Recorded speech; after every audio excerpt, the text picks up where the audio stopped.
Print media साथियों को सलाम, नमस्ते, आदाब, खुश आमदीद। हैदराबाद डिस्ट्रिक्ट कांग्रेस कमेटी के तरफ से आज ये प्रेस मीट की जा रही है। हमारे मलकपेट के इंचार्ज शेख अकबर साहब, चंद्रायन गुट्टा के इंचार्ज बोया नागेश जी, चारमीनार के इंचार्ज मुजिबुल्लाह शरीफ साहब और बहादुरपुरा के इंचार्ज राजेश साहब यहाँ मौजूद हैं। किसी पर्सनल रीज़न के वजह से याकुतपुरा के इंचार्ज साहब शामिल नहीं हो सके, लेकिन उनसे मेरी बात हो चुकी है। तो हमारा आज का जैसा मकसद आपने सुना है कि मनरेगा के क़ानून को जो हटाना चाह रही है, जो एक्ट को जो बीजेपी हटाना चाह रही है, एक स्लो पॉइजन देके उसके ख़िलाफ़ हम लोग एहतजाज कर रहे हैं। जैसा कि हमारे साथियों ने बताया, MNREGA Mahatma Gandhi national employment rural employment guaranteed act एक कानून है। एक्ट का मतलब राइट टू वर्क।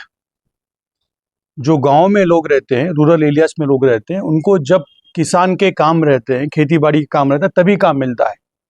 जब काम नहीं मिलता है तो उनका गुजारा कैसे चलता है?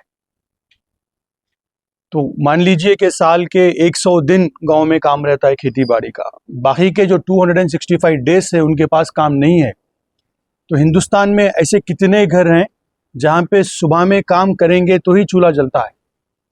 तो उन लोगों के बारे में सोनिया गांधी जी ने जाना और उन्हें पता चला, तो अनंतपुर में सबसे पहले इसको इम्प्लीमेंट किया गया, जब वहाँ के कलेक्टर कोप्पल राजू साहब हैं, जो अभी कांग्रेस कोर कमेटी के मेंबर हैं।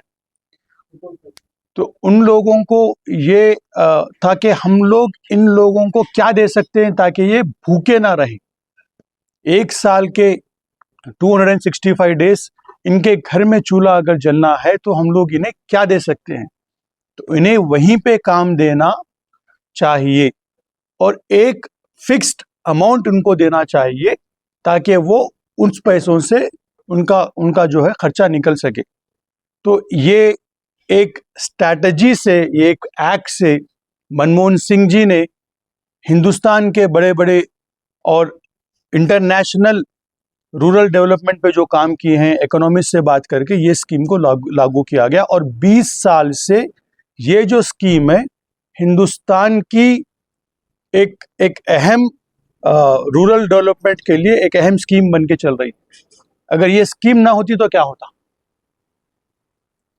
लोग 200 दिन अगर काम नहीं मिलता तो 200 दिन तो भूखे नहीं रहते, वो सारे लोग शहर आ जाएंगे। अगर सारे लोग शहर आ जाएंगे तो क्या फिर वापिस वो गांव जाएंगे? वापिस वो गांव जा नहीं पाएंगे और सारे गांव बर्बाद हो जाएंगे। इंडिया आज भी एग्रीकल्चरल इकोनॉमी पे डिपेंड होता है। इंडिया का जो मेन जीडीपी है वो एग्रीकल्चर से आता है। जब एग्रीकल्चर लेबर पूरा शहर में आ जाता है तो गांव में खेतीबाड़ी कौन करेंगे? अगर खेतीबाड़ी नहीं करेंगे तो फिर डिमांड और सप्लाई इक्वल नहीं रहेंगे। तो अब कोविड का एग्जांपल दीजिए, जैसा अकबर साहब बता रहे थे कि कोविड में जब सारी दुनिया क्राइसिस में आ गई, हिंदुस्तान में वो क्राइसिस नहीं दिखी, क्योंकि मनरेगा की वजह से लोग गांव में ही थे, उन लोगों को फिक्स्ड घर बैठे इनकम मिल रही थी। और काम क्या कर रहे थे? वो काम कर रहे थे जो पंचायत डिसाइड कर रही थी। गांव के जो 5 पंच हैं वो डिसाइड करते थे कि क्या काम क्या होना है। कहीं कहीं पानी का तालाब बना लिया, कहीं गवर्नमेंट स्कूल की दीवार बना ली, तो सब उससे गांव भी डेवलप हो रहे थे।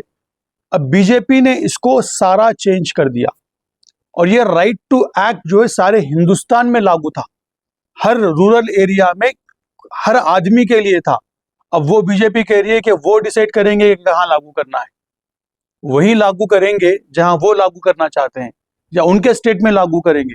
जहां पे उनके स्टेट पावर में नहीं है या उनके एमएलए नहीं है, वहां पे लागू नहीं करेंगे। तो इससे और खतरा हो सकता है। तो कांग्रेस गवर्नमेंट इसके खिलाफ हम लोग एहतजाज कर रहे हैं। लोग ज्यादातर ये मानते हैं कि ये तो गांव का मसला है। देखिए, हिंदुस्तान में हर हिंदुस्तानी भाई भाई है। अगर गांव के भाइयों को तकलीफ होगी तो क्या शहर के लोग उनका साथ नहीं देंगे? तो हैदराबाद क्योंकि अर्बन है तो वहाँ पे उसका इम्पैक्ट ज़्यादा ना भी दिखे, बट हम लोग हमारे गांव के भाइयों के साथ हैं, इसलिए हम लोग यहाँ एहतजाज कर रहे हैं। एक एक शहरों पे भी ये इम्पैक्ट हो सकता है कि अगर गांव में काम नहीं है और गांव के सारे लोग क्या करेंगे, ये समझ के शहर को माइग्रेट हो जाएंगे, शहर में काम मिलेगा। जब शहर में काम मिलेगा, सब लोग आ जाएंगे, शहरों में ही एम्प्लॉयमेंट इश्यूज बहुत ज़्यादा हैं। जब वो लोग आ जाएंगे तो और एम्प्लॉयमेंट इश्यूज यहाँ पे बढ़ जाएंगे, तो उसको शहर में फिर एक डिस्टर्बेंस आ जाएगा एम्प्लॉय में, वो एक प्रॉब्लम होगा। दूसरा, अगर गांव के लोग शहर आ जाएंगे और खेतीबाड़ी करने के लिए लेबर नहीं मिलेगा, तो जो आज तरकारी हमें 50-60 रुपए किलो में मिल रही है, वो 100-200 रुपए मिलेगी, क्योंकि उनके पास लेबर नहीं रहेगा। तो वो फिर गांव से वापस, शहरों से वापस लोगों को बुला के काम करना पड़ेगा। ये पूरे इंडिया के इकोनॉमी को ही चेंज करने वाला सिस्टम है। बीजेपी सिर्फ ये चाहती है कि गांव छोड़ के लोग शहर आ जाए और अंबानी अदानी को चीप लेबर मिले, क्योंकि जब लोग आ जाएंगे, काम नहीं मिलेगा, तो वो तैयार हो जाएंगे कि कम से कम पैसों में काम करें। तो सिर्फ अदानी और अंबानी की भलाई करने के लिए ये सारे हिंदुस्तान के करोड़ों लोगों को नुकसान पहुंचाना चाहते हैं। तो हम लोग इसके खिलाफ, एआईसीसी से सर्कुलर आया है, जिस तरह से 3 कानूनों को वापस लेना पड़ा मोदी गवर्नमेंट को, उसी तरह से मनरेगा के कानूनों को जो चेंजेस लाए हैं वो भी वापस लेना है। ये देखिए किस तरह डर के ये लोग कानून लाते हैं। इतना बड़ा कानून जो 25 करोड़ लोगों के जिंदगियों पे इम्पैक्ट करता है, उसके लिए ना पार्लियामेंट्री कमेटी को बिठाई गई, ना उसके बारे में कोई डिस्कशन हुआ गया, सिर्फ बिल सबमिट किए और 3 दिन में पास कर दिए। तो इस तरह से ये लोग जो डिमोनेटाइजेशन 4 घंटे में लागू कर देते हैं, ये तानाशाही नहीं चलेगी। इंडिया एक डेमोक्रेटिक कंट्री है। कोई भी चीज डिसीजन लेने से पहले जो जो जो हमारे राज्यसभा लोकसभा अपर हाउसेस है, उस पर डिस्कशन होगा, उसमें दोनों पार्टियों के अपने मुद्दे रखेंगे, उसके बाद भी अगर कुछ चेंजेस लाना है तो लाना चाहिए। अपनी मर्जी से 4 घंटे में डिमोनेटाइजेशन, फिर फॉर्म लॉस, फिर ये अपने हिसाब से चलाएंगे, तो ये देश की भलाई का नहीं होगा, इसमें नुकसान ही होगा। ये मैं कहते हुए आप लोगों से गुजारिश करता हूं कि इसको आप ज्यादा से ज्यादा स्प्रेड करने की कोशिश कीजिए। Thank you. आप जिस तरीके से बोले कि जो है कि इस तरीके से तानाशाही नहीं चलेगी। आज 12 साल हो गया, राहुल गांधी अपोजिशन कर लेते आ रहे हैं पार्लियामेंट में कि रेवोल्यूशन लाना चाहे तो कभी भी ला सकते। जिस तरीके से नेपाल में, जिस तरीके से वहाँ के प्रधानमंत्री का जो काम करी है आवाम, क्या राहुल गांधी साहब अपनी आवाम को लेके, इतने एमपीज है, इतने जो है आप लोगों के लोग है लेके, क्या आप जो है रेवोल्यूशन नहीं ला सकते? जैसा कि कानून बन रही, बराबर तानाशाही चल रही, तानाशाही चलते हुए आई, चलते हुए रहेगी, लेकिन आप खाली यहाँ पे जो बैठ के बोल रहे हैं, आपकी समझदारी के हिसाब से तानाशाही चल रही है। अभी आप देखिए, अगर अपने स्टेट की बात करते हैं तो यहाँ के रेवंत रेड्डी साहब जो है वजीर आला है, अभी जो है एक निजामाबाद से एमपी कहता है कि निजाम को खदे कहता है, उसको बोलने का कोई हक नहीं है। इससे आवाम जो है बहुत जो है गुस्से में है। आप लोग इसके खिलाफ भी आवाज उठाए कि एक एमपी हो के, एक वहाँ का, उनके डैडी भी जो है कांग्रेस के हुआ करते थे, डी श्रीनिवास साहब, आज वो बैठ के जो है निजाम को खदे बोल रहा है। तो आप लोग इसके बारे में क्या कहते हैं? मुल्क है, यहाँ पे हर चीज जमहूरी अंदाज में उसका जवाब देंगे और कांग्रेस पार्टी इसका जवाब देंगी, जरूर देंगी और देते आ रही है। ये जैसा कि कोरोना आ रहा था, उससे पहले राहुल गांधी हुकूमत को ये वार्न करते रहे कि भाई ये देखो ये आ रहा, लेकिन उसको इम्प्लीमेंट नहीं करे। ये सारी चीजें हम जमहूरी अंदाज में कांग्रेस पार्टी हमेशा रखते आई है और रखेंगी, और इंशाल्लाह ताला आगे भी ये जो हैदराबाद में या तेलंगाना में ये जो जहर फैलाने की कोशिश करी बीजेपी, उसका मुकाबला कांग्रेस पार्टी ही कर सकती है और करेगी। इसमें एक पॉइंट मैं ऐड करता हूं, मुझे भाई ने तो करेक्ट बता दिया, मैं इसका एक सेक्शन बताता हूं। कांग्रेस का अगर कॉन्स्टिट्यूशन आप निकाल के देखेंगे तो कांग्रेस का कॉन्स्टिट्यूशन का आर्टिकल 1 कहता है कि Congress will work for the betterment of people of Bharat and work for the socialist state by the means of parliamentary things. तो हमारी आइडियोलॉजी में ऐसा नहीं है कि सब सारे लोगों को, जिस तरह से नेपाल में हुआ है, दूसरे इसमें हुआ है, वो हमारा रास्ता नहीं है। हम लोग लोगों के बेहतरी के लिए काम करेंगे और अपर हाउसेस में हम लोग पावर में आने की कोशिश करेंगे, और जो जो कॉन्स्टिट्यूशन है उसको हम लोग फॉलो करेंगे। जमहूरी अंदाज में हम लोग चीज़ों को बदलाने की कोशिश करेंगे। और जब जब इलेक्शन आते हैं, ये बीजेपी लोगों का तरीका रहा है कि कम्युनल पोलराइज किया जाए। पोलराइज करने के लिए कभी निज़ाम को गाली देते हैं, निज़ाम कभी ये करते हैं, ये इनका तरीका वोट कमाने का है। तो हम लोग पूरी कोशिश करेंगे इनके बहकाव में आके रिएक्टिव आंसर दे के मामले को पोलराइज करने नहीं देंगे। बट इनके हम जो ऐसे चीज़ों जो कहते हैं उसको हम लोग कंडेम करें, इससे पहले भी करते हैं, आगे भी करते आएंगे। वोट चोरी तो रोकी नहीं जा सकती सर, क्योंकि बिहार का इतना बड़ा इलेक्शन था, वोट चोर गति छोड़ इतना बड़ा नारा दिया, तो समझो वहाँ पे कांग्रेस आ गई हमारे हिसाब से। लेकिन आज जो है उन्होंने, जबकि बीजेपी के वहाँ पे सीटा नहीं थी, इतनी सीटा आ गई, तो भी उसके बारे में भी कुछ भी नहीं। जी, वोट चोरी एक अलग मसला है, उसके लिए फिर एक अलग प्रेस कॉन्फ्रेंस हम लोग है तो अलग से फिर हैदराबाद डिस्ट्रिक्ट कांग्रेस कमेटी करेगी, क्योंकि SIR भी आने वाला है। तो ये वोट चोरी, डुप्लीकेट वोट्स, फेक वोटर्स, इसके बारे में आप बार बार सुनेंगे, तो हम लोग एक अलग दिन उस पर बारे में बैठक करेंगे। इस टॉपिक को लेकर अगर आपके कुछ सवाल है तो आप हम लोगों से कर सकते हैं। आज हमारे DCC साहब खालिद भाई हमारे साथ है और चारमीनार इंचार्ज मुजीबुल्लाह साहब, हमारे अशफाक भाई हमारे साथ है। आज का जो प्रेस मीट का मतलब है, हमारा देश जो है ना ऑलमोस्ट 90% जो है ना गरीबा है। गरीबों को ध्यान में रखते हुए कांग्रेस की हुकूमत सोनिया गांधी के लीडरशिप में, मनमोहन सिंह जब प्राइम मिनिस्टर थे, गरीबों के वास्ते साल का 100 डेज 100 दिन का गारंटीड एम्प्लॉयमेंट के वास्ते एक्ट बनाए सो है। सो मिनिमम से मिनिमम वेज का भी गारंटी था, 400 रुपये का मिनिमम गारंटी था। तो इसका मतलब साल में 100 दिन गारंटी गरीब के लिए एम्प्लॉयमेंट था। मोदी आने के बाद लास्ट 10-11 साल में उसका कोई इम्प्रूवमेंट नहीं करा।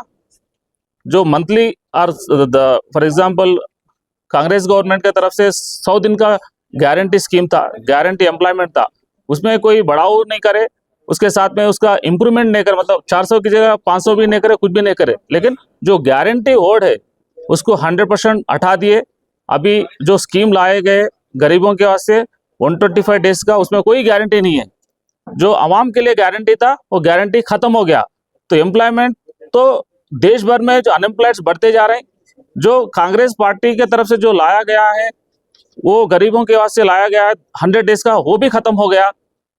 अवाम आज जा चुका है, बीजेपी की तरफ से कोई फायदा होने वाला नहीं है। अवाम को फायदा कर सकती ओनली कांग्रेस पार्टी की तरफ से फायदा हो सकता। इंशाअल्लाह ताला नेक्स्ट इलेक्शन के अंदर राहुल गांधी के लीडरशिप में कांग्रेस पार्टी हुकूमत में आने वाली है। अवाम से गुजारिश है, कांग्रेस पार्टी को मजबूत करो। अवाम 100% सुख और एम्प्लॉयमेंट के साथ में रहेगा इंशाअल्लाह ताला। तेलंगाना की तरफ से, हैदराबाद की तरफ से भी इंशाअल्लाह ताला हमारे कांग्रेस गवर्नमेंट की तरफ से बहुत सारे स्कीम्स लॉन्च करे, जैसा 200 यूनिट का फ्री करंट है और भारी का चावल भी मिल रहा, ऑलरेडी रेशन कार्ड भी मिल रहा है इंशाअल्लाह ताला। बहुत सारे चीज़ और इम्प्लीमेंट करने वाले हैं। और मनरेगा की तरफ से जो प्रोटेक्शन हमारे तरफ से हो रहा हैदराबाद में, देश भर में होने वाला है, इसको और तेजी से इसको इम्प्लीमेंट करने वाले मोदी गवर्नमेंट से हमारा गुजारिश है, इसको वापस ले लो इमीडिएटली, अदरवाइज हर गांव से, हर गली से हर प्रोटेक्शन होने वाला है। बहुत बहुत शुक्रिया। अस्सलाम वालेकुम। प्रेस वालों को मैं आज हम सभी हैदराबाद डिस्ट्रिक्ट की तरफ से जो ये मनरेगा के ऊपर ये प्रोटेस्ट करने के लिए आज प्रेस कॉन्फ्रेंस जो रखे गए हैं, इसके मेन मकसद ये है कि जो बीजेपी गवर्नमेंट की तरफ से जो गांधी के नाम से दुश्मनी करते हुए, उनका नाम हटाते हुए, स्कीम को पोलराइज करते हुए, उसको कम्युनल नाम देते हुए आवाम को ये बताना चाह रहे कि हम हिंदुओं के लिए, गैर मुस्लिमों के लिए हम कुछ करना चाह रहे, लेकिन असल इनकी दुश्मनी गांधी के नाम से है और ये गांधी के नाम से तकलीफ थी उनको, ये नाम हटा दिए। और दूसरा मनरेगा जो है, मनरेगा आवाम की जो डिस्ट्रिक्ट्स में रहने वाले किसानों की, गरीब लोगों की जो के भलाई के लिए जो 70 साल पहले कांग्रेस की तरफ से शुरू की गई थी, वो ये थी कि भाई 100% सेंट्रल गवर्नमेंट की तरफ से उसमें बजट देते थे, जो 100 दिन की गारंटी रहती थी उनके खाने की, उनकी इनकम की, उसको ख़त्म करते हुए आज स्टेट गवर्नमेंट को 40% देना बोल के बोल रहे हैं, जबकि 40% स्टेट कहाँ से लाएंगा, जबकि उसको GST उसका ले रहे, उसको रिटर्न नहीं कर रहे। ऐसे कई चीज़ें हैं।